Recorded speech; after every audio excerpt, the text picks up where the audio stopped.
Devara movie bookings దీని గురించి video చేయకపోతే వేస్ట్. ఎందుకంటే ఇది మామూలుగా లేదనమాట. మనం ఏదైతే ఊహించినామో దానికి 10 అంతలు ఉంది. సినిమా ఎలా ఉండొచ్చు, బుకింగ్స్ ఎలా జరుగుతున్నాయి అనేటటువంటిది క్లారిటీగా క్లుప్తంగా మాట్లాడుకునేటటువంటి ప్రయత్నం చేద్దాం. ఒకసారి చూడండి, ప్రీమియర్ షోస్ అనమాట. మన దగ్గర కూడా కాదు, వేరే రాష్ట్రంలో వేరే లాంగ్వేజ్లో టికెట్స్ అయితే పెట్టడం జరిగింది. మన దగ్గర కొద్దిగా టైం తీసుకొని సినిమా 2 డేస్లో వస్తుంది అని చెప్పి పెడతారనమాట. ఎక్కడైతే మన దగ్గర పెట్టలేదు, కానీ బయట రాష్ట్రాల్లో చూడండి ఏ రేంజ్లో బుకింగ్ నడుస్తున్నాయో. మన వాళ్ళు ఎవరు మర్చిపోవాలా, జూనియర్ ఎన్టీఆర్ గారిని మర్చిపోయారు. జూనియర్ ఎన్టీఆర్ గారిని సైడ్ హీరో అన్నారు. జూనియర్ ఎన్టీఆర్ తీసేటటువంటి దేవర సినిమాకి ఒక తెలుగు రాష్ట్రంలోనే హైప్ ఉంది, బయట రాష్ట్రంలో హైప్ లేదు అని చెప్పి ప్రతి ఒక్కరికి కూడా ఈ బుకింగ్స్ అయితే షాక్ను కలిగిస్తున్నాయి అనమాట. యూఎస్ఏలో కూడా చూసుకున్నట్లయితే ఇప్పటిదాకా 1,00,000 టికెట్లు సేల్ అయ్యాయి నిన్నటితో. ఇప్పుడు చూసుకున్నట్లయితే 1 మిలియన్ దగ్గరలో ఉందని చెప్పి మూవీ టీం అఫీషియల్గా తెలియజేస్తుంది. ఇవన్నీ విన్నప్పుడు మామూలుగా అనిపించలేదు అనమాట. ఇప్పటిదాకా ఒక సెంటిమెంట్ ఉండేది, ఎప్పుడైతే రాజమౌళి గారితో ఒక హీరో తీసిన సినిమా అది భారీ హిట్ అయింది, దాంట్లో డౌట్ లేదనమాట. ఆ హీరో యొక్క తలరాతను మార్చేస్తుంది. కానీ ఆ తర్వాత వచ్చేటటువంటి సినిమాలన్నీ సంకనానికి పోతాయి. ఉదాహరణకి ఈ మైత్ మొదలుపెట్టింది మన జూనియర్ ఎన్టీఆర్ గారు అనమాట. స్టూడెంట్ నెంబర్ 1 అనేటటువంటి సినిమా అయితే అప్పట్లో తీయడం జరిగింది. ఆ తర్వాత ఇందు సినిమా వచ్చిందనమాట, అది అట్టర్ ఫ్లాపే వచ్చింది.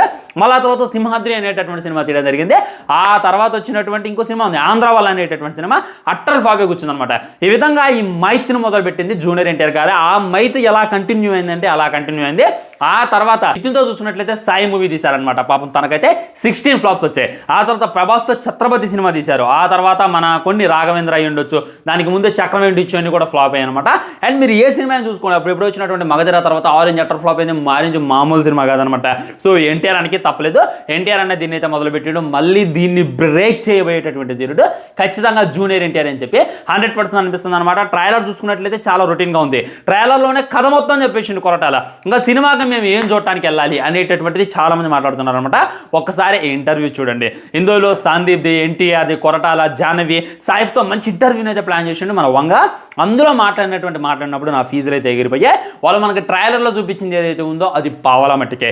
ఇంకా ₹99.75 సినిమాలో ఉందని చెప్పి క్లారిటీగా అర్థమైపోతుంది. మీరు అనుకునేటటువంటి స్టోరీ అయితే ఆ సినిమాలో ఉండదు, మీరు ఊహించిన దానికి డబుల్ ఉంటుంది.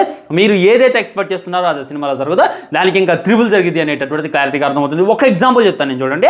ఈ యొక్క లుక్ చూడండి. ఇందులో చూసుకున్నట్లయితే ఒక అఘోరలా కనపడుతుంది అనమాట. ఎన్టీఆర్ అన్న ఇప్పటిదాకా రావణ్లా కనపడ్డాడు, వేరే క్యారెక్టర్లు అయితే వేరే చేసిండు. ఇందులో చూసుకున్నట్లయితే ఒక అఘోరాలా కనపడుతున్నాడు. అఘోరా అని చెప్పి అంత ఖచ్చితంగా ఎలా చెప్తున్నానంటే అది కప్పుకున్నటువంటి విధానం చూడండి, ఎదురుగా ఉన్నటువంటి మంటలను చూడండి.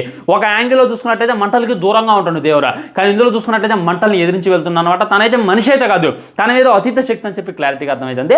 ఇంకోటి ఏంటంటే చేతిలో కత్తులు అబ్జర్వ్ చేయండి, అవి వాడితే 100% అఘోరా అని చెప్పి క్లారిటీగా అర్థమవుతుంది. ఇది కామన్ అని చెప్పి చెప్పలేనులే, కానీ ఖచ్చితంగా ఎన్టీఆర్ అనే ఒక ఓల్డ్ అఘోరాల ఎంట్రీలు అయితే ఇచ్చేటటువంటి అవకాశం ఉంది. ఆ తర్వాత పార్ట్ 1 ఎండ్ చేసి పార్ట్ 2ని షూరు చేస్తారని చెప్పి నేనైతే అనుకుంటున్నాను. ఇప్పటిదాకా గతం నుండి ఇప్పుడు దాకా చూసుకోండి ఫ్రెండ్స్, ఎన్టీఆర్ అన్న లేపిన సినిమా ఉంది, కానీ ఎన్టీఆర్ని లేపిన సినిమా ఒక్కటి కూడా లేదనమాట. ఎన్టీఆర్ అన్న లేపడం ఆ సినిమా తన యాక్టింగ్తో అయినా తన గ్రేస్తో అయినా అలా లేపుతారు, కానీ ఎన్టీఆర్ అన్న లేపిన మూవీ ఏది ఖచ్చితంగా ఈ దేవరా ఎన్టీఆర్ అన్నని లేపిద్ది, ఎన్టీఆర్ అనుకో లేపుతారని చెప్పి నేనైతే ఖచ్చితంగా అనుకున్నా. మంచోళ్ళకి ఎప్పుడు మంచిగా జరిగిద్ది అనమాట. ఎందుకంటే ఇప్పుడు తను రియాక్ట్ అయ్యేదానికైనా, తను మొన్న కౌశిక్తో మాట్లాడేదానికైనా అందరూ కూడా గొలవం అయిపోయారు. సో ఈ సినిమా ఫ్లాప్ అయింది అనేటటువంటిది 100% రాంగ్, ఖచ్చితంగా హిట్ అయ్యింది అనేటటువంటిది 100% రైట్. దీని మీద మీ కామెంట్ ఏంటి అనేటటువంటిది తప్పకుండా తెలియజేయండి. ఉంటామని బాయ్. ఛానల్ని సబ్స్క్రైబ్ చేయండి, వీడియో లైక్ చేయండి, వీళ్ళందరికీ వీడియో షేర్ చేయండి. ఇవన్నీ మాత్రం జై హింద్. ఉంటా బాయ్.